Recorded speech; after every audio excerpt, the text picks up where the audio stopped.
Chicos, para en primer lugar, creo que llevaron esta clase o porque creo su examen ya viene el lunes o el martes, o qué día es su examen, chicos.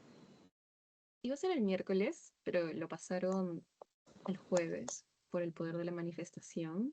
Pero la última clase fue justo esto, antimicóticos también, me parece. Si mal no recuerdo, fue antimicóticos y la de antirretrovirales. Ya. Pero bueno, entonces como ya lo llevaron, ya, para no hacer muy, para no hacerlo muy redundante y para que puedan ver también más preguntas, vamos a hacer voy a estar preguntándole el tema y voy a ver qué es lo que rescatan más de ciertos conceptos o de ciertos medicamentos. Bueno, primero para hablar de los antimicóticos tenemos que hacer una pequeña introducción hacia las infecciones fúngicas que se están realizando, bueno, que ha habido un aumento en los años 70, pero eso porque se da, o sea, antes no se daba, bueno, antes también habían esos tipos de infecciones, solamente que, como dice, desde los años 70 empezó a despegar esto, la frecuencia de estas infecciones, y eso tiene sus razones, ¿no? Por eso el uso de antibióticos. ¿Qué genera los antibióticos? Genera una disbiosis. De una disbiosis viene a ser una alteración en el microbioma nuestro. Ese microbioma está, por así decirlo, previsto de bacterias, virus, hongos, y cuando hay una alteración que se llama disbiosis, puede alterar nuestro sistema inmune, y esto puede hacernos más susceptibles ante estos patógenos, ¿no? También en pacientes inmunodeprimidos por la pandemia del VIH, también en pacientes con cáncer, quimioterapia y trasplantes. Siempre, chicos, cuando hablen de inmunodepresión, no se ven mucho con VIH, también tienen que acabar los trasplantes, quimioterapia, cáncer. Quizás otros pacientes, chicos, que también estén inmunodeprimidos, aparte de estos ejemplos, ¿cuál cree que sea? Que hemos visto en fármaco bastante. ¿Inmunodeprimidos? Sí, otro de los Las ejemplos. personas que toman glucocorticoides. Exacto, y eso se ve bastante porque hay pacientes que tienen enfermedades inflamatorias como el lupus, artritis, entonces esos pacientes toman bastante corticoide, bueno, medicado y dosado y todo, pero también los hace muy susceptibles a tener a estos tipos de infecciones, ¿no? Y los usos de fármacos inmunosupresores, bueno, que hemos hablado aquí. Algo que rescatar de... ¿Por qué es importante siempre hacer énfasis en inmunodepresión? Porque cuando vean más que todo pacientes, se van a dar cuenta que un paciente llega y las patologías, muchas patologías se parecen. Entonces, para empezar a dar el tratamiento, para empezar a dar un diagnóstico adecuado, tenemos que ver siempre sus antecedentes. Viendo sus antecedentes podemos saber si, porque el paciente siempre o te va a mentir o no te lo va a decir de manera completa. Nosotros tenemos como que indagar, siempre ser bien cauteloso con lo que toma, o también cómo es su vida, todo del paciente, para así saber, primero, diagnosticar y luego de presentar un buen diagnóstico, darle un buen tratamiento.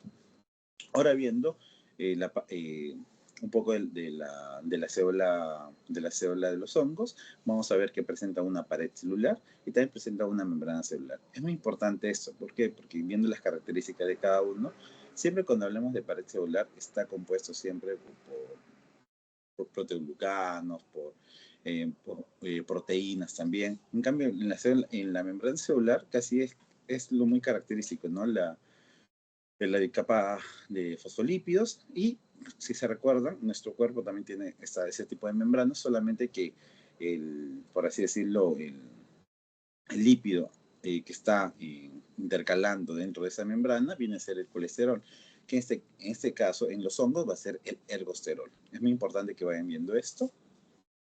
Aparte que está por glucanos, que les mencionaba, por monoproteínas, y aquí está el sitio de acción de algunos antimicóticos que vamos a ver hoy día.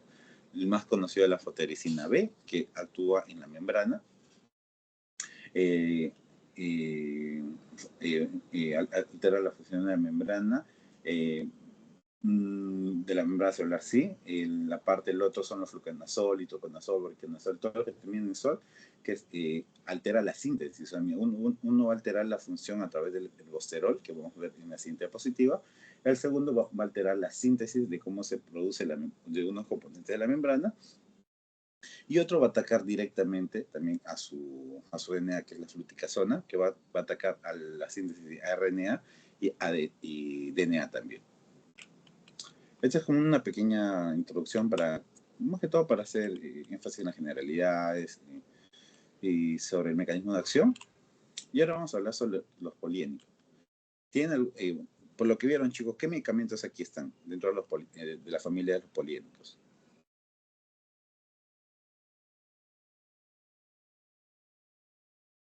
¿Algún medicamento, chicos? ¿Se recuerdan?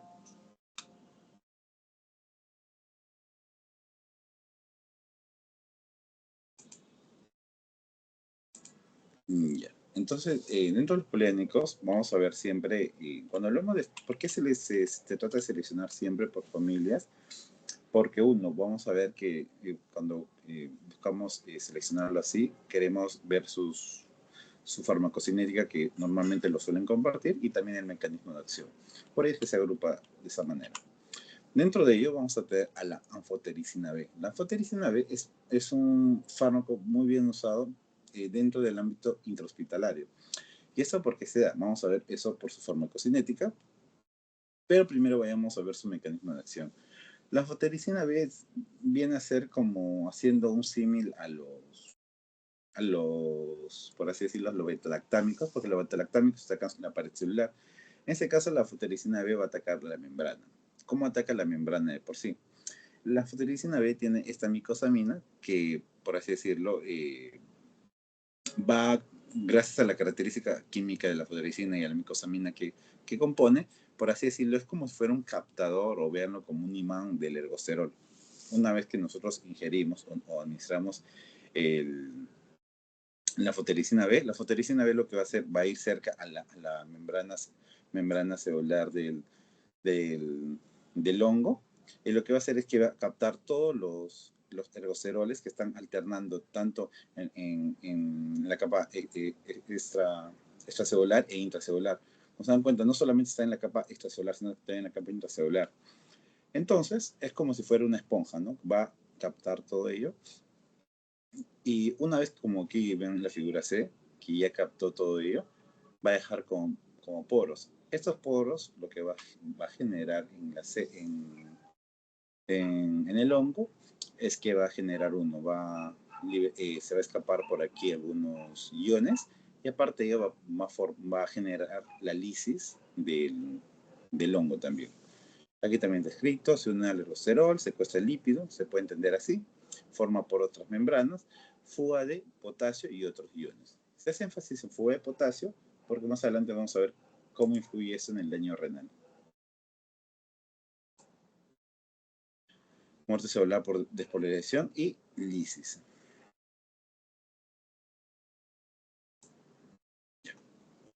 Ya.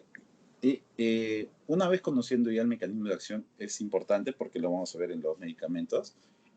Vamos a buscar su uso terapéutico, porque como hay tantas familias de antimicóticos, tenemos que ver en qué momento utilizarlo y para qué tipo de tipo de hongos, ¿no? Porque hay muchos.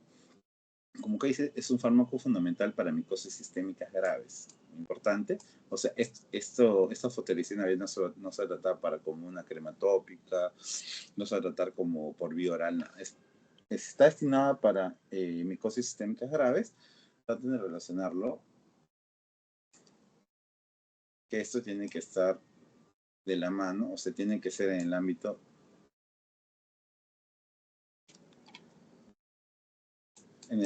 intrahospitalario. Cuando ustedes ven que un fármaco es utilizado para infecciones sistémicas graves, todo ello, siempre traten de verlo, que ese fármaco se va a dar dentro del ámbito intrahospitalario. Y cuando ustedes estén dentro del hospital, siempre a los pacientes, de preferencia casi todo, se le da por vía endovenosa. ¿Por qué? Porque siempre se le trata de estar seguros de la dosificación del fármaco. Queremos controlar también las medidas y todo ello. Aquí también se usa solo o en combinación con flucitocina. ¿Por qué? ¿Por qué se utiliza con la flucitocina? ¿Alguien sabe por qué, chicos? ¿O por qué dice acá que se utiliza solamente con flucitocina?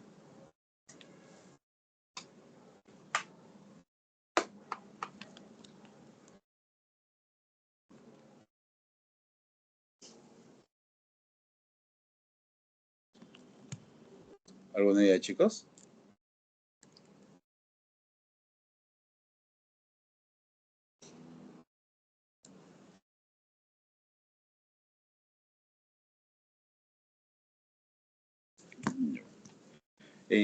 Porque cuando a veces damos la fotericina B, siempre va a trabajar con la flucitocina como por así decirlo, van a tener los dos una acción sinérgica. Uno va a complementar el trabajo del otro. Ahorita, quizás, si se recuerdan, la flucitocina lo que va a hacer es va a inhibir la síntesis de DNA y RNA.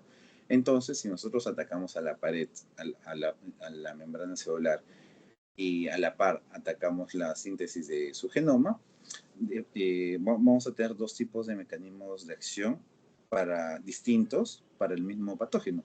Por ello es que se suman los dos. No es que trabajan con el mismo mecanismo de acción, no.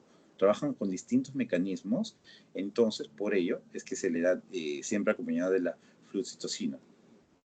Y en especial, ¿contra qué patógenos? Contra la criptococosis. Esta criptococosis, chicos, lo que va a generar es bastante en ámbito hospitalario, meningoencefalitis. Siempre en pacientes inmunosuprimidos. A veces los pacientes en este caso, pacientes con VIH, que no, por ejemplo, ahorita estoy rotando por el área de infecto, y llegó un joven de 27 años que llegó por convulsiones. Y en ese caso no sabía, joven, 27 años, llegó por convulsiones, dolor en la nuca, rigidez en la nuca, aparte de ello tenía vómitos. Y se le hizo unos exámenes y el chico tenía C4 muy disminuido. Salió que tenía VIH, VIH, bueno, había adquirido VIH y aparte había debutado con una meningoencefalitis provocada por este hongo, ¿no? Porque de por sí este hongo no ataca a personas con un sistema inmune estable, sino mayormente ataca a los inmunosuprimidos, como ya vimos en la introducción. Entonces, cuando hablen de criptococosis, recuérdense bastante anfotericina B y flucitocina. ¿Por qué? Porque una meningocefalitis, chicos, no se va a poder trabajar de manera ambulatoria, ¿no? Siempre tiene que estar ese paciente internado. Por ello se utiliza estos dos medicamentos. La presentación está... y eso es espectro. Actúa para cándida, para aspergillus, para mucormicosis, el isoplasma, los coccidioides, las toxinas y los criptococos, que están muy bien usados aquí, junto con la flucitocina. Y las presentaciones, chicos. También se recuerdan por qué es importante saber en qué presentaciones necesitamos ver la fotericina, chicos. ¿O se recuerdan? La convencional, liposomal o el complejo.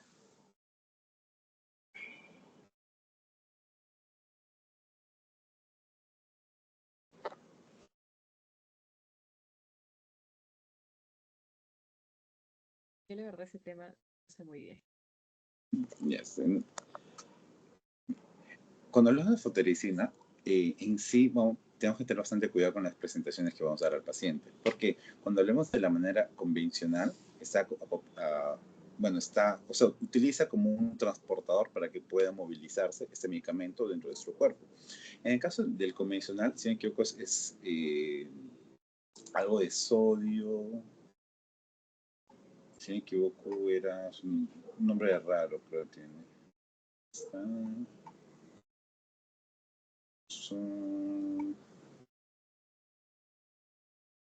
Ahí está, desoxicolato de sodio. O sea, cuando nosotros vemos de la manera convencional el desoxicolato de sodio, como aquí dice, presenta mayor toxicidad. Entonces nosotros tenemos que tener bastante cuidado en darlo en los pacientes, más que todo porque genera, como aquí dice su nombre, nefrotoxicidad. El convencional genera mayor nefrotoxicidad. ¿Por qué? Porque cuando vemos el riñón, los túbulos colectores, también tienen la misma membrana, bueno, parecida a la membrana que tiene el hongo. Entonces nosotros, en vez de tener ergosterol, nosotros lo que tenemos es colesterol. El colesterol es el lípido que está alternando nuestras membranas. Entonces, la fotericina va a generar el mismo efecto en nosotros, en nuestros tubos colectores, que en el hongo. por ello es muy nefrotóxico. ¿Qué es lo que va a generar en los túbulos colectores? ¿Cómo va a generar? Igual que en el hongo, va a generar poros. Estos poros va a hacer que nosotros impulsemos o liberemos más potasio. Por ello, en esos pacientes generan hipocalcemia, generan aparte daño tubular y todo ello, porque también genera lisis. Por ello, cuando vemos en su presión convencional, es muy nefrotóxico. Pero cuando vamos en su forma liposomal, es menos tóxico. Liposomal, es como si fuera una vesícula de grasa. Se transporta en vesícula de grasa. ¿Para qué nos sirve ello? Para que dure más tiempo en nuestro cuerpo. Y dos, para que también tenga un efecto menos nefrotóxico. No deja de ser nefrotóxico, pero disminuye la nefrotoxicidad en esta presentación. Esto a veces le preguntan al chico por ese examen, ¿en qué presentación es menos nefrotóxico? ¿Cuál es la presentación más nefrotóxica? Ya saben. Y también el complejo lípido coloidal, que también es una alternativa también que es menos nefrotóxica. ¿Alguna duda ahí, chicos, o todo claro? Ahorita vamos a hablar sobre farmacocinética y sus efectos adversos.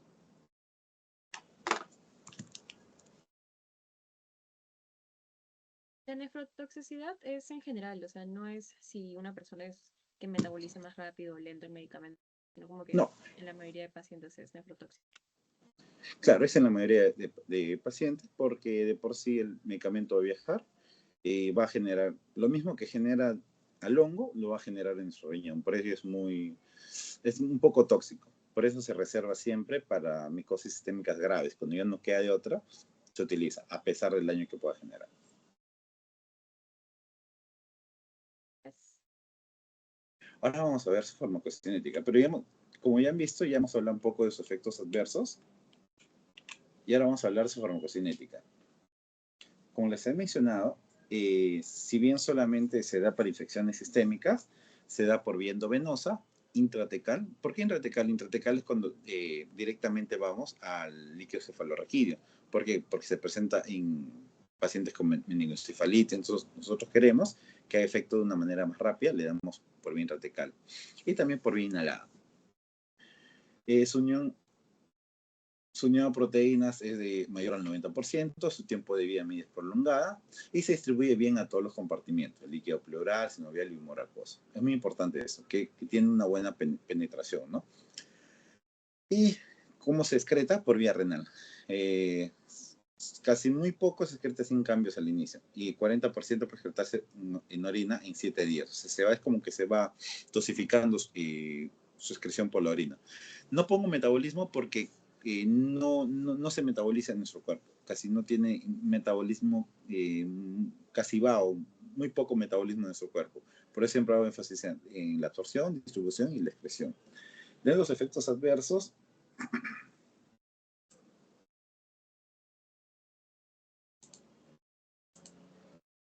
como ya hemos visto, uno de los efectos adversos bien la nefrotoxicidad severa, que lo vamos a ver con un aumento de la creatinina. Pero cuando vemos laboratorio, no vas a ver que hay o sea, en el laboratorio, tu único indicador que te indica que este paciente tiene una nefrotoxicidad es cuando vemos una elevación de la creatinina. Hipocalemia, ¿por qué, chicos? Porque les he mencionado que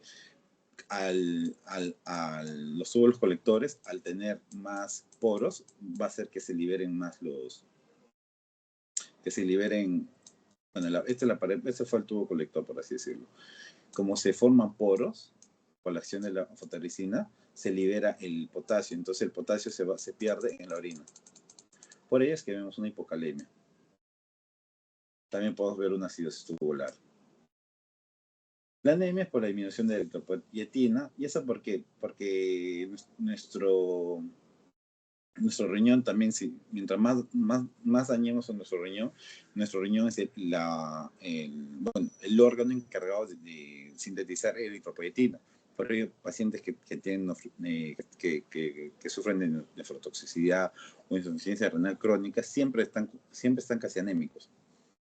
Fiebre, escalofrío, hipotensión, tromboflebitis, y algunos requieren premedicación con paracetamol, difenhidramina, corticoides y también hidratación agresiva con cloruro de sodio. Pero de los efectos adversos más énfasis en la nefrotoxicidad, y esto cómo van a ajustarlo, por así decirlo, por la forma de las presentaciones. Tratar de, si el paciente está con tiene una presentación convencional, tratar de cambiarle una presentación lisosomal, que eso va a generar menos daño a su riñón. Su farmacocinética, recuerden chicos, acá no hay por vía oral. Le pueden poner así en verdadero o falso para su final. Afotericina se suministra por vía oral, falso, solamente por vía endovenosa, intratecal o bueno, probablemente dicho todo parenteral, ¿no? Buena penetración y bueno, se excreta por vía renal. ¿Alguna duda así chicos o todo claro?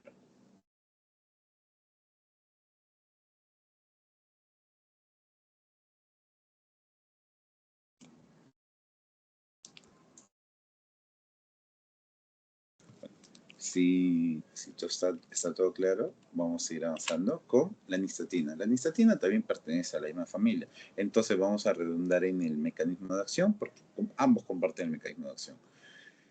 Solamente que la nistatina fue uno de los primeros antimicóticos efectivos descubiertos en los años 50. Es más antiguo, es la Streptomyces nursei. Se utiliza principalmente para micosis superficiales, chicos. Esa es la clave, para micosis superficiales. Entonces, ¿vamos a ver criptocosis con esto? No, vamos a ver en dónde, en candidiasis mucocutáneas. Mucocutáneas. Siempre recuerdes eso. ¿Para qué nos sirve cada fármaco, no? Ya, para esa enfermedad y listo, todo eso, mecanismo de acción. Uso terapéutico. Candidiasis oral o muguet, que se lo conoce en los niños, muguet infantil. Candidiasis vaginal, está presente también en óvulos o crema vaginal, candidiasis cutánea, candidiasis gastrointestinal y inmunosuprimidos o pacientes con antibióticos prolongados. Listo. Su farmacocinética es nula por vía oral, es tal cual como el otro, chicos.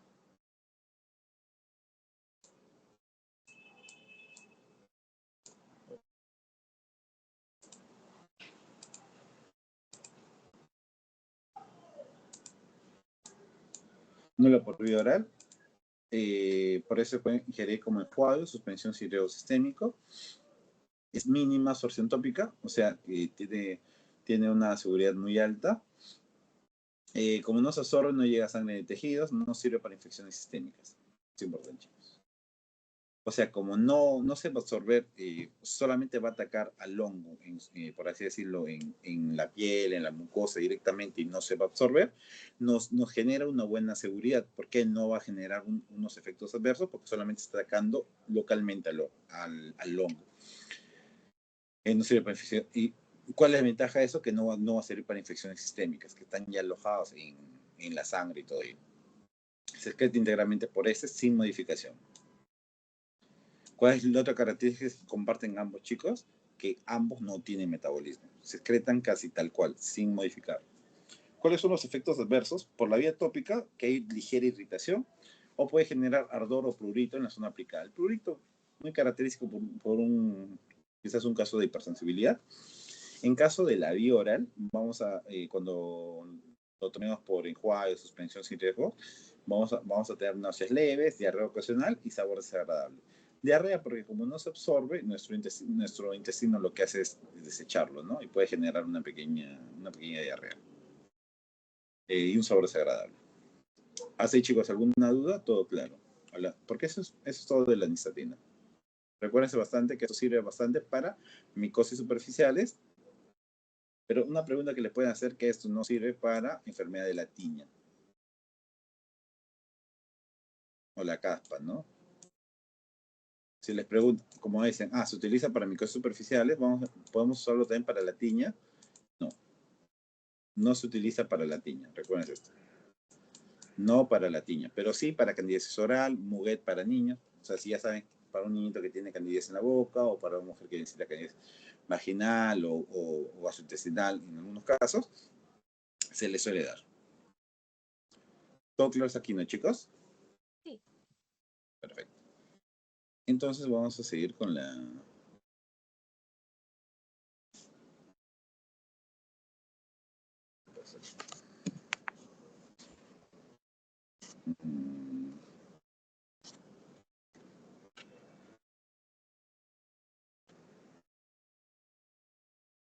Ahora vamos a seguir con el siguiente capítulo, que viene a ser los inhibidores de la síntesis de ADN y de ARN.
Creo que se te volvió a interrumpir.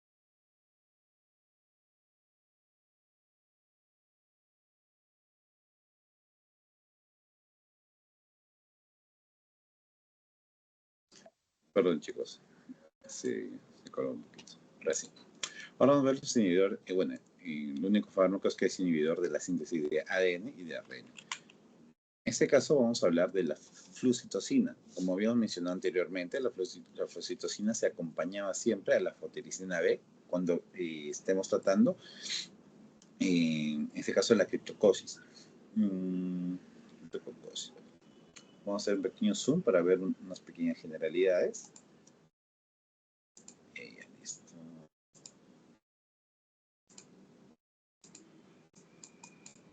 Es un antimetabolito antifúngico oral. Se usa casi siempre en combinación, particularmente con anfotericina B. Su uso en monoterapia genera resistencia rápida. Eso es muy importante, chicos, porque les pueden preguntar por qué la flucitosina no se da en monoterapia.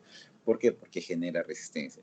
Normalmente estos tratamientos como la criptococosis, la candidiasis profunda, siempre cuando ya se probó con flucitosina o se dio monoterapia, en ese caso, generaba resistencia. Entonces, por ello, siempre se le da junto a la anfotericina B, porque como les he mencionado, los dos atacan, tienen distintos mecanismos de acción para el mismo fármaco, genera un sinergismo. Por eso la importancia, no solamente porque genera ese sinergismo, también porque así disminuyen la resistencia de la resistencia de los hongos. Su mecanismo de acción de por sí tiene que necesita de varios puntos. Voy agarrando un poquito aquí, ahora sí.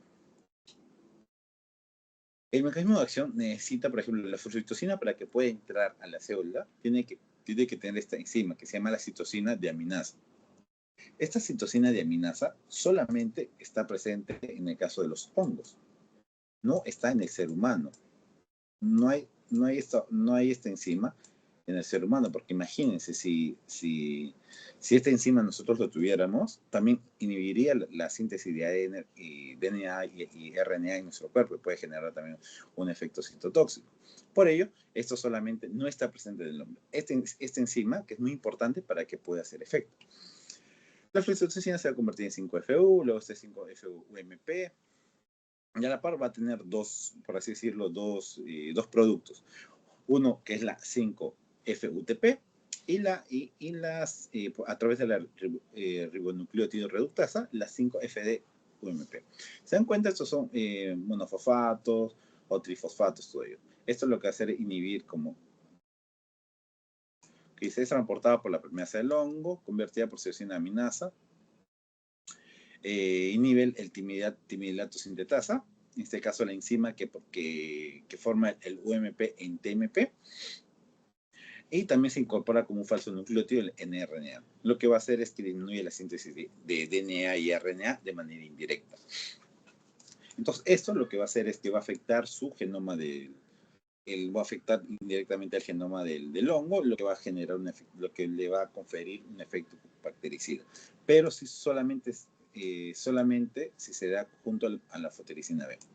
Su farmacocinética es vía oral con excelente absorción, o sea, tiene un 80-90% de vía oral. Si les preguntan cuál es uno de los fármacos, cuál es uno de los antimicóticos que tiene una buena, o se puede administrar por vía oral, recuerden, chicos, la flucitosina. Su distribución es muy amplia, como se han dado cuenta, casi de todos los antimicóticos siempre tienen una buena distribución, se penetran bien en todos los tejidos. En este caso viene a ser el sistema nervioso central y en el líquido cefalorraquídeo.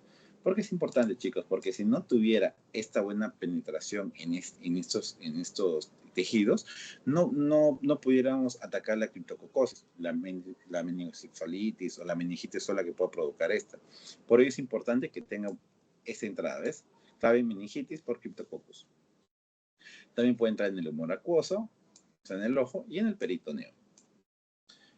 Su eliminación es renal del 90%, sin metabolizar, chicos. También como en el caso de los poliédnicos, también no se metabolizan. Y requiere ajuste en insuficiencia renal. ¿Por qué? Porque se elimina casi el 90% ahí.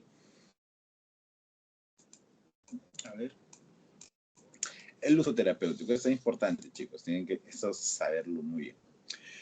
Se da en criptococosis meningia combinación con anfotericina B. Candidiasis profunda también, endocarditis por cándida, pero terapia combinada. Como se dan cuenta, no, solamente aquí dice, no se especifica con qué, pero también se debe dar de manera combinada. Alternativa en pacientes que no toleran anfotericina B, siempre combinada. Como dice acá, siempre, chicos, para evitar la resistencia. Bueno, ahora vamos a ver los RAMs. Siempre cuando hablemos de RAM, vamos a ver el RAM como indirectamente ataca al RNA, DNA, va a generar unos RAMs hematológicos. Casi anemia, leucopenia. ¿Se dan cuenta? Anemia, leucopenia, neutropenia, trombocitopenia, es una mielosupresión. Cuando ataca muchas líneas celulares, muchos linajes celulares, se le conoce como mielosupresión. Mielosupresión. Entonces, ¿cuál es el principal RAM de estos? Recuerden, si se ataca el genoma, ¿qué puede hacer nuestro cuerpo? Alterar la formación de nuestras líneas celulares, entre ellos plaquetas, células blancas, células rojas, todo ello. Entonces, todo ello va a generar mielosupresión. ¿Cuál es el RAM más peligroso? Las hematológicas. Neurológicas, ataxia, confusión, sedación, alucinaciones, intoxicidades severas. Solamente toxicidades, vamos a ver alucinaciones. Hepáticas, elevación de transaminases y hepatitis reversible. Ahora, hasta aquí, chicos.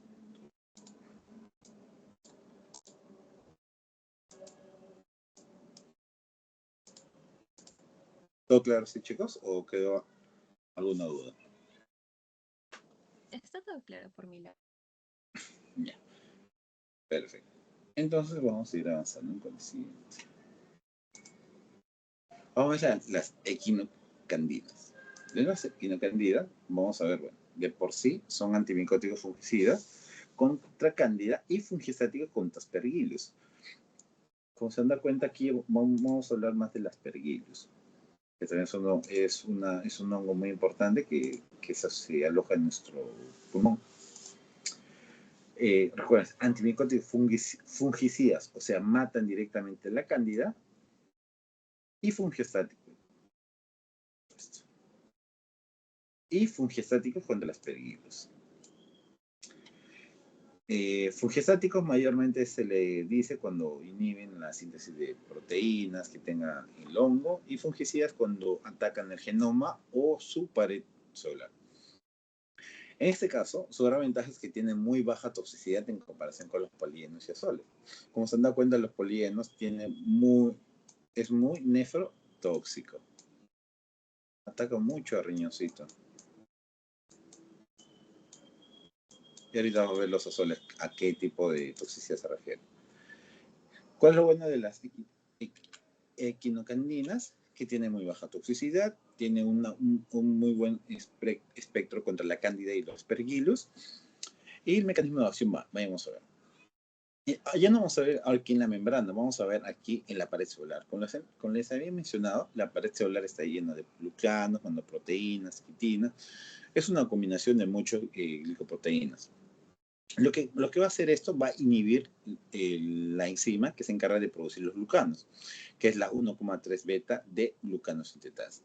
Esto la quinocandina va a venir, va a inhibir, como aquí pueden ver, esta es la enzima que está produciendo, inhibe, entonces se va a quedar sin uno de los elementos de su pared celular.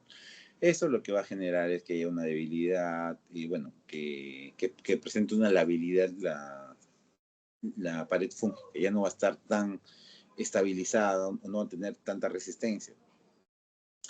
Dentro de su farmacocinética, acá sí tienen recordado bastante su farmacocinética, pero aquí tienen 3 fármacos y cada fármaco tiene un distinto tipo de metabolismo. Como se dan cuenta, casi ninguno que hemos visto tiene metabolismo. En cambio, la esquinocandina sí tiene metabolismo. Bueno, primero viendo su distribución, alto nivel de proteínas, buena penetración en hígado, esófago, peritoneo y penetración pobre del sistema nervioso central. Entonces, cuando hablamos de meningitis, no vamos a pensar tanto en equinocandinas. ¿Por qué? Porque no hay buena penetración. ¿Dónde vamos a pensar? Cuando hablamos en peritoneo, en el esófago o en el hígado. Y bastante de cándida. Cándida se puede asociar mayormente en el esófago, ¿no? Que podemos ver. Y el metabolismo, vamos a tener 3 medicamentos: el caspofungina, el micafungina y el anidulafungina. El caspofungina tiene un metabolismo hepático que es la hidrólisis más una N-acetilación. En cambio, la micafungina tiene un metabolismo hepático por aryl sulfatasa y la anidulafungina tiene una agregación química que es independiente del hígado. Eso, chicos. Siempre lo que vean más raro, lo que vean más extraño, por así decirlo, los medicamentos que es fuera de lo común son los más preguntados. ¿Por qué? Porque como es fuera de lo común, no se rige mucho a los efectos ya conocidos de toda la familia, ¿no? En este caso, como se pueden ver, que esto tiene metabolismo hepático menos la anidulafungina, que tiene una degradación química, o sea que no necesita del hígado. Por ello es importante verlo. Por ejemplo, si ese paciente tiene una cirrosis hepática o tiene una hepatopatía no alcohólica, no va a ser una buena idea darle caspofungina o micafungina. ¿Por qué? Porque necesitan el hígado para metabolizarse. Y si no se metaboliza, ¿qué va a pasar? Se va a prolongar su efecto, va a exacerbar sus efectos adversos y todo ello. En cambio, si nosotros tenemos un paciente que tiene esos tipos de enfermedades, preferimos darle la anidulafungina. ¿Por qué? Porque este fármaco no depende del hígado para metabolizarse, como es aquí. Entonces, es muy buena opción. Por ello es que se hace énfasis en estos tipos de fármacos. Su eliminación es renal, 90% sin metabolizar, y requiere ajuste e insuficiencia renal. ¿Por qué? Porque es renal 90%. Ahora vamos por su uso terapéutico. Candidemia, candidiasis esofágica, como les he mencionado, es en el esófago muy en penetración. Candidiasis invasiva en neutropenia febril y aspergilosis invasiva, ¿no? Como terapia de rescate y cefalea voriconazal. Cefalea voriconazol, la aspergilosis vamos a tratar muy bien con eso de aquí, con la micofungina y todo. ¿Cuáles son los RAMs? Lo más común es la fiebre, cefalea, náuseas, flebitis, elevación de transaminasas. ¿Por qué elevación de transaminasas, chicos? Porque utiliza bastante el hígado para metabolizarse. Por ello es la elevación de transaminasas. ¿Qué puede llegar a ser grave? Que esta elevación de transaminasas no se queda ahí, sino que esta enfermedad, este fármaco puede generar una hepatitis. Muy importante, porque puede generar ictericia en el paciente. Reacciones anafilactoides, liberación de histamina. Este también tiene liberación de histamina. Eso viene a ser lo más grave, ¿no? Así, chicos, ¿alguna duda o todo claro?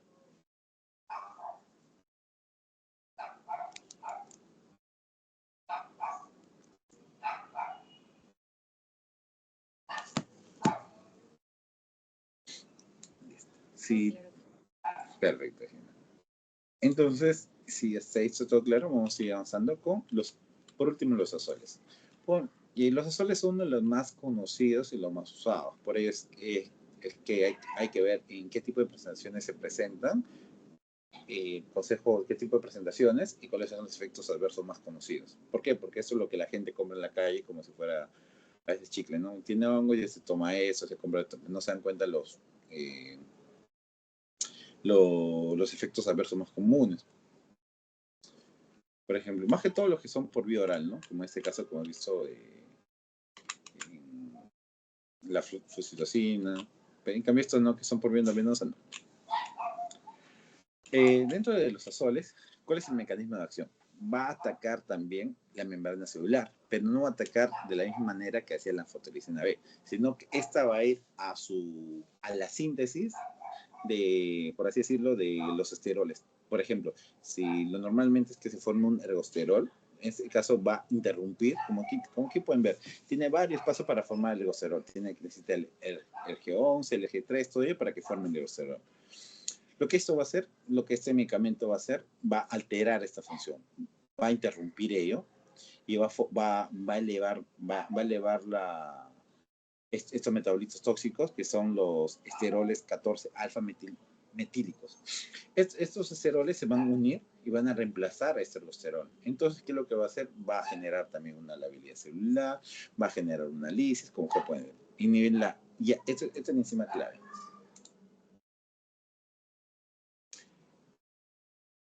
Esto es muy grande.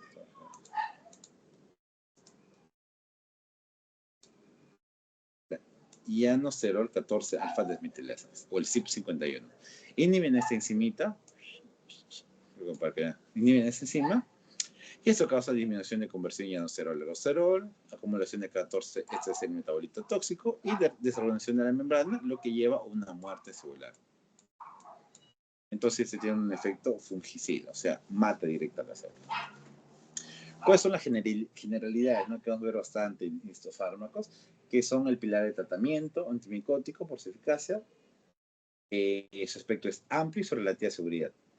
Se divide en imidazoles, que son los nitrógenos, que son más tópicos que sistémicos, por ello que compra bastante la gente, y los tirazoles, que son mejor potencia y más seguros, que son el fluconazol. Quizás lo escucharon antes, fluconazol, itraconazol, boriconazol, ketoconazol y todo ello. Así chicos, ¿alguna duda con el mecanismo o generalidades? Porque creo que este medicamento sí ya me lo escucharon, porque es más conocido que la fotericina o los otros. El ketoconazol es el que tiene más interacciones, ¿verdad? Sí, por ahí es que se hace bastante énfasis en el ketoconazol. Pero ahorita lo vamos a ver, vamos a un cuadro para diferenciar los imidazoles de los triazoles. Ahora sí. En este caso, cuando vemos los tipos de azoles, había mencionado que el imidazol es de los nitrógenos, que su uso actual es uso más que todo tópico. O sea, ya su uso sistémico, como dice acá, está abandonado por toxicidad. En cambio, el fluconazol es más de uso sistémico y tópico. O sea, podemos utilizarlo tanto en cremas o también por vía oral para generar este efecto sistémico. Es uno más usado. ¿Cuál es el espectro que usted me pregunta? ¿Qué es la cándida en el ketoconazol? Y los dermatofitos. ¿Que dónde vamos a ver estos dermatofitos? En la enfermedad de la tiña, ¿no? Entonces, si nosotros vamos a ver en la tiña, que es más conocido como la caspa, ¿dónde crees que vamos a encontrar este ketoconazol, chicos? ¿En qué tipo de cremas o en qué tipo de jabones o shampoos? ¿Dónde creen? ¿A qué te refieres? ¿A los anticaspas? Ah, exacto, o sea, como es Un poco procesamiento eso. solamente tópico, vamos a ver más en shampoos. En shampoos todo ello, es uno de sus compuestos activos va a ser el ketoconazol. A veces le pueden preguntar, por ejemplo, un caso clínico, ¿no? Que presente un paciente que porque él vio que tenía mucha caspa, decidió utilizar un shampoo que tenía su compuesto activo, el ketoconazol, y, por ejemplo, ahí te pone un RAM principal, un RAM que presenta, ¿no? Y te dicen, ¿por qué es ese RAM? Ah, ya, ¿por qué? Porque el shampoo tenía el ketoconazol. ¿Y por qué utilizar el ketoconazol? Para atacar este dermatofito. A veces no ponen como enfermedad latina, ponen dermatofitos, entonces ya saben por qué se puede dar, ¿no? En cambio, el fluconazol también es, como cándida, es como que el más excelente, con una estrellita por acá. Cryptococcus. Y a pesar de estar en shampoo, también tiene el RAM de hepatotoxicidad grave, insuficiencia hepática. Tiene el RAM, pero es más leve. ¿Por qué? Porque como llega, como solamente se queda ahí, por así decirlo, en vía local o tópica, no se va a absorber mucho. Por ello es que genere este RAM es muy, por así decirlo, creo que ahí plantea muy mal el caso clínico porque no se va a absorber. Tiene razón. ¿Por qué? Porque tendría para que pueda generar estos RAMs, tiene que ingerirlo o darlo por vía endovenosa. Por ello creo que por eso también que se abandonó su uso sistémico. Porque creo que si sea en shampoo, no, porque solamente se limita en el área, entonces como que tiene una absorción muy pobre, como en el otro caso también que era por vía tópica, no se absorbe muy bien en la piel, o sea, no penetra mucho en la piel, sino que ataca directamente solamente la zona. Por ello es que dice solamente uso solamente tópico. Gracias. El fluconazol, Cryptococcus, ¿por qué? Porque como es uso sistémico, aquí vemos que lo podemos utilizar en el Cryptococcus, no activo contra Aspergillus, contra hongos dimórficos tampoco. Como se han dado cuenta, aquí no entra este Aspergillus. Su farmacocinética es mala absorción sin pH ácido, o sea, no penetra el sistema nervioso central, es un metabolito hepático intenso. En cambio, el fluconazol tiene por vía oral es excelente, biodisponibilidad alta, tiene una excelente penetración al sistema nervioso central, claro, porque si no, no podría atacar el Cryptococcus. Recuerda, si ataca el Cryptococcus ya de frente, fluconazol tiene muy buena penetración. Y eliminación renal. Las interacciones, este caso del ketoconazol es un potente inhibidor del CYP3A4, por ello es que presenta muchas interacciones.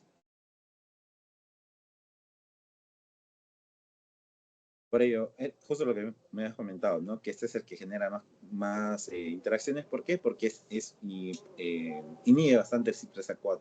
Entonces, al inhibir la enzima que metaboliza, va a generar que los demás fármacos prolonguen su efecto, no se metabolicen. Tendría interacciones con opioides entonces, ¿verdad? Podría tener. Por eso se tiene que dar bastante cuidado, porque puede llegar, puede generar una depresión respiratoria y todo, porque, claro, porque los opioides, o los otros RAMs que tiene también, antiméticos, no, antiquinético y todo ello, o sea que inhibe la motilidad gástrica, aparte, todo ello, sí. En el caso del fluconazol, inhibe el CYP2C19, es fuerte, sí, pero no es tan importante como el CYP3A4, ¿no? Que es el que tiene la gran mayoría de fármacos. Como se da cuenta, el CYP3A4 es de manera muy moderada. Los RAM principales tienen una hepatotoxicidad grave, aparte tiene insuficiencia hepática fulminante, supresión adrenal y puede generar ginecomastia. Porque esto por la inhibición síntesis de cortisol y testosterona, entonces como inhibe la síntesis va a generar ginecomastia en los hombres. En cambio, en el fluconazol vamos a ver hepatotoxicidad leve, náuseas, exantema, alopecia reversible a dosis altas y prolongación del QT ocasional. Entonces puede ser arrítmico también. Tener cuidado con esto.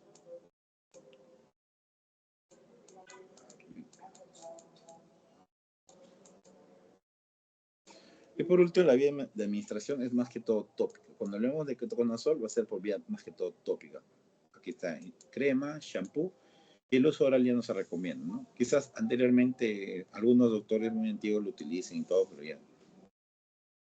Y en estos casos que sí, por ejemplo, algunos doctores o algunas personas lo tomen así por vía oral, entonces ahí sí podemos ver estos RAM principales, ¿no?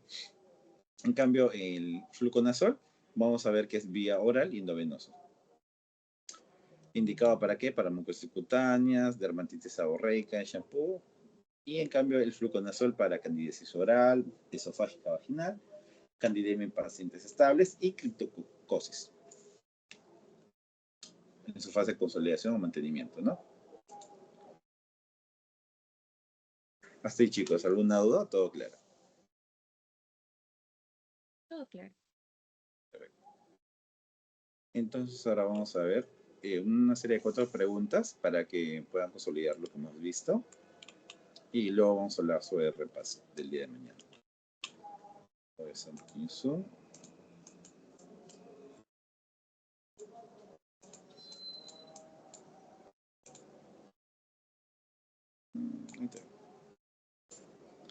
Ahí está. Un paciente recibe anfotericina B desoxicolato. Tras la primera dosis desarrolla hipocalemia severa. El mecanismo responsable, ¿cuál es, chicos? A, B, C o D. ¿Sí? ¿La D? La C. Exacto.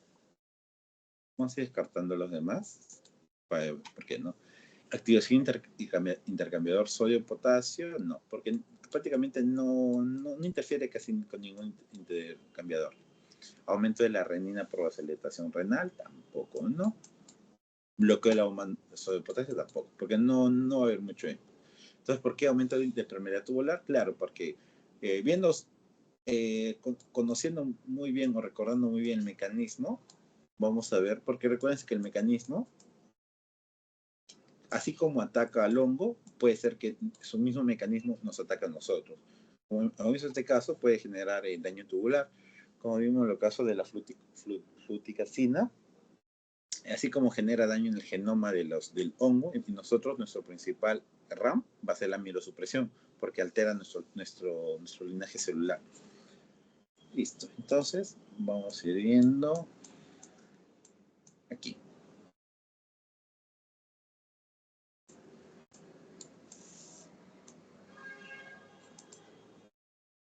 ¿Cuál creen que sea?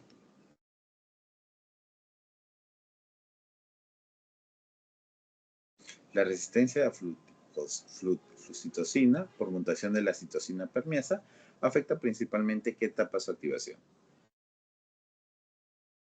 ¿Cuál creen que La sea? entrada del fármaco celular. Exacto. Porque si no tuviera esta citosina permeasa, no podría entrar en la célula. Por ello, cuando nosotros, y bueno, por eso es importante que tenga esta enzima. Nosotros los seres humanos no tenemos esta enzima, por ello es que no nos genera un ataque tan agresivo cuando nosotros lo tomamos. Por ello, la respuesta es la entrada del fármaco. Ahora sí, vamos a ir viendo de aquí. En terapia de inducción para meningitis criptocócica, la combinación anfotericina B más flucitosina es superior a monoterapia. ¿Por qué? Porque ambos poseen el mismo mecanismo y se potencian. Que reducen la resistencia. Exacto. ¿Por qué? Porque lo que buscamos es, en fin, reducir la resistencia, ¿no? Porque no poseen el mismo mecanismo, uno ataca a la membrana y el otro ataca al genoma.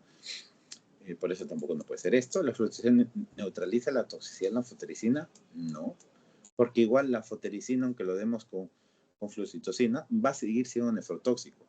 ¿Qué es lo que puede disminuir la nefrotoxicidad de la anfotericina? ¿Cómo lo podemos disminuir?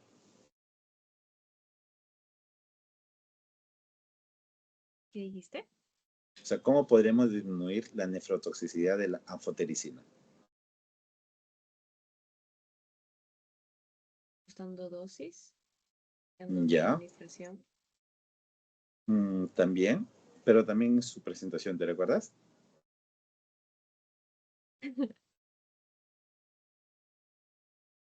Porque cuando hablamos de... Uy, también ya fue. Cuando hablamos de la anfotericina, tenía en su modo convencional era por el desoxicolatos de sodio, que lo que hace es más nefrotóxico. Pero había una presentación, aquí,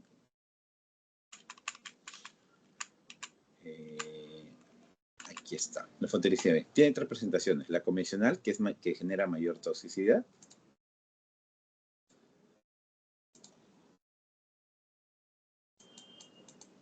la liposomal es la más preferida porque genera, ¿por qué? La liposomal, como dice su nombre, va a generar como unos liposomas, o sea, como si fueran gotitas de grasa, y aquí va a viajar el fármaco.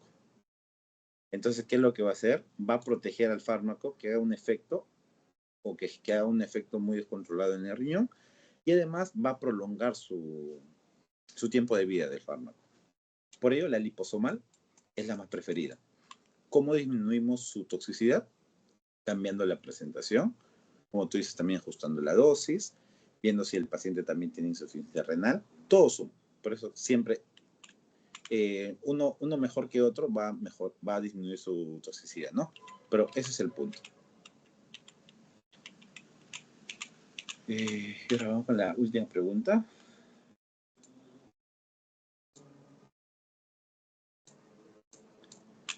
¿Para qué tipo de infección no sirve la nistatina? ¿Candidiasis oral, candidiasis Ah, la vaginal? de tiña. Exacto. Porque al final la nistatina es muy buena para infecciones mu- que están en la mucosa, infecciones de hongos en la mucosa, por eso la oral está bien, vaginales también. Y la muguet es un sinónimo de la candidiasis oral. Por ello es que no te sorprendes si no te viene candidiasis, te puede venir tal cual muguet también. Y listo, chicos. Eso sería todo por la clase de hoy. ¿Tienen alguna duda sobre alguno de los temas o les quedó todo claro?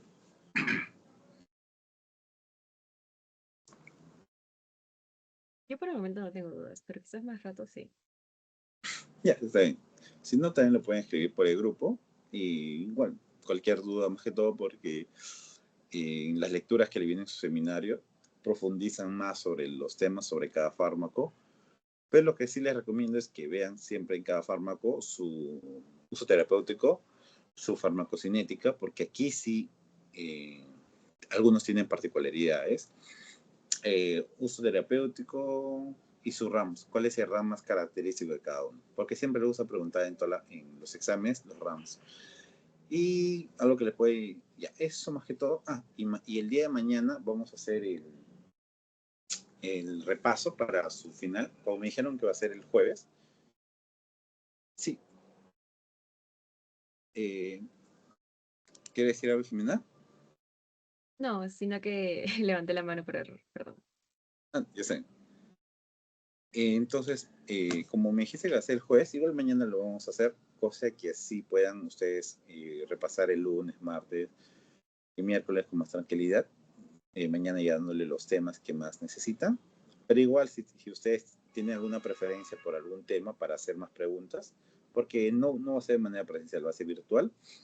Ray creo lo va a hacer cada pregunta con un repaso. Él lo va a hacer primero, yo voy a hacerlo después. De igual manera, como lo hemos hecho en el repaso presencial, pero ya no le voy a poder dar las hojas, pero voy a tratar de hacer las preguntas y le voy a mandar en formato PDF para que ustedes lo practiquen con tiempo. Pero igual vamos a hacer un repaso y si quieren que profundicemos en algún tema en especial, mándenos un mensaje. No queremos más en antimicrobianos 1, antimicrobianos 2, este tema ya está más estudiado, este tema queremos que se estudie de mejor manera. Y Antibióticos y diabéticos. antibióticos, bueno, antibióticos de 1, 2 o porque, ¿cuál de los dos? En general, antibióticos se me complica un poco más, al igual que lo de diabéticos. Ya. Lo de diabéticos, lo que te recomiendo para que vayas estudiando para mañana, porque mañana voy a decir a Rey para que haga énfasis porque a él le toca antidiabéticos. Es bastante primero estudiar un poco de recordar bioquímica, porque creo que esa clase lo hacía Taco. Y creo que pone 10 diapositivas. Y pucha, de ahí empieza a hablar. Bueno, antes no dejaban grabar, no sé si ahora dejarán grabar. No dejo grabar, ¿sabes? Es un PPT, pero tiene solo esquemas, o sea, no tiene texto como tal. Exacto, no, prácticamente estaba así el eso. Pero trata de ver más que todo el mecanismo, estudiar bien bastante el mecanismo de acción de la secreción de insulina. Cuando veas con la entrada de potasio y todo ello, trata de memorizarte bien todo ese mecanismo. Y vas a ver, y recién entendiendo el mecanismo, agrega recién los medicamentos. Primero haz como un repaso de la bioquímica, aunque una hora repasa bien la bioquímica, todo ello. Listo, tienes bien claro todo ello, ahí recién, porque si empiezas a estudiar fármaco por fármaco, te vas a marear porque cada fármaco tiene un mecanismo que prácticamente todos hablan de un mismo mecanismo, a menos que algunos te hablen ya del riñón, de los canales y todo ello. Pero igual voy a decirle a Ray que mañana lo explique, profundice más en ello. En antimicrobianos, a Ray le toca hablar sobre lo que es beta-lactámicos y en mi caso me toca hablar sobre antimicrobianos 2, que es sobre aminoglucósidos, tetraciclinas. Y lo que sí recomiendo bastante, igual le voy a mandar mi PPT de lo que hice la clase, pero sí les recomiendo que estudien primero las bacterias, por así decirlo, cuáles son gran positivas, cuáles son gran negativas, cuáles son aerobios. ¿Por qué? Porque siempre los medicamentos dicen, este medicamento, por ejemplo, vancomicina, es muy bueno para gran positivos. y de ahí te ponen después Staphylococcus aureus. Entonces, Staphylococcus aureus es un gran positivo. Entonces, tú lo asocias, si es gran positivo, ¿qué bacteria es? Staphylococcus. Si es gran negativo, ¿qué bacteria es? Pseudomonas, Klebsiella, Escherichia coli, ya. Siempre tienes que tener en cuenta qué tipo de bacterias son los gran negativos. Y si te hablan de anaerobios, los anaerobios son los que prácticamente están en nuestro trato, como es anaerobios, no necesitan de aire para vivir. Usualmente están en intestino, hígado, ¿no? Exacto, los bacteroidetes, todo eso, lo más raro, los clostridium, todo eso más raro. Y hay algunos medicamentos que atacan especialmente a ellos. Por ejemplo, la clindamicina, si no me equivoco, la clindamicina. Porque al atacar a ellos, ¿qué genera en nuestro cuerpo? Genera una disbiosis. ¿Y cuál es el efecto adverso de la clindamicina? Que la proliferación de Clostridium difficiliae, que es una bacteria comensal, que por la disbiosis que se genera por el antibiótico, nos da una especie de heces sanguinolientas y con mucos. Por ejemplo, cada fármaco tiene su efecto adverso bien característico. Cada familia, por eso siempre estudio primero, haz tu clasificación de bacterias, gram positivas, negativas y anaerobias, luego empieza a estudiar cada familia. Cada familia siempre tiene su mecanismo en común y siempre tienen algún RAM. Por ejemplo, los aminoglucósidos, su RAM conocido es ototóxico, nefrotóxico. De las tetraciclinas, la doxiciclina se utiliza más para bacterias atípicas del pulmón también. Cuáles son bactericidas, cuáles son bacteriostáticos, siempre eso pon porque te pueden poner como verdadero y falso. ¿Qué medicamento es bactericida? Los aminoglucósidos. ¿Cuáles son bacteriostáticos? Las tetraciclinas, y así. Eso siempre hace así tu cuadro para que lo diferencies. Y una vez eso, ya te empiezas a meter recién los nombres de cada fármaco. Pues si empiezas a memorizarte nombre de fármaco, te quita bastante tiempo. Mejor, primero empieza desde macro, las bacterias, grupos de fármacos, RAMs, todo en común, y luego ya vas entrando por cada fármaco. Porque siempre te va a preguntar lo general, y ya lo más difícil te va a preguntar por fármacos específicos. Pero igual, mañana lo voy a tratar de hacer en Eso de encima. la capa lipídica, qué enzimas ingresan en la formación, ¿no? Porque hay grupos de antibióticos que atacan directamente las enzimas que forman la pared del peptidoglucano y todo eso, ¿verdad? Los betalactámicos en sí, los betalactámicos afectan y los glucopéptidos. Si no me equivoco, los glucopéptidos, como la vancomicina, ataca la pared celular. Los betalactámicos también atacan la pared celular. Y luego están la gran familia de los inhibidores de las 50S y 30S, que ahí están los aminoglucósidos, tetraciclinas, con esto más. Y luego están la otra familia de la citromicina, estreptomicina y todo ello. Pero sí, como tú dices, siempre asociarlo por mecanismo de acción. ¿Cuál es para pared? Todos estos de aquí. ¿Cuáles son para la subunidad 50S? Todos los de aquí. ¿Cuáles son de la subunidad 30S? Todos los de aquí. Y de ahí también hay otros que afectan el genoma, como aquí vimos, también las fluoroquinolonas atacan la síntesis de ADN. La formación de ácido fólico también están ahí, no recuerdo cuáles son los últimos, trimetoprim, lo más raro. Las sulfonamidas que dañan, bueno, que atacan la formación de ácido fólico. Y así, siempre mecanismo, familias, porque te pueden preguntar, tú sabes, aminoglucósido, ¿cuáles son? Ya. ¿Cuál es su efecto principal? Esto, ya listo. Primero te aprendes los mecanismos y las familias, y luego los demás efectos más raros ya recién lo aprendes, porque si no, más te confunde, porque eso sí, a mí también me confundió Porque de lo que bastante. viene más es antibióticos, ¿verdad? Porque es el tema más extenso. Sí, el antibiótico es lo que viene más, y eso es lo que... Pero el examen pasado vino algo de banco.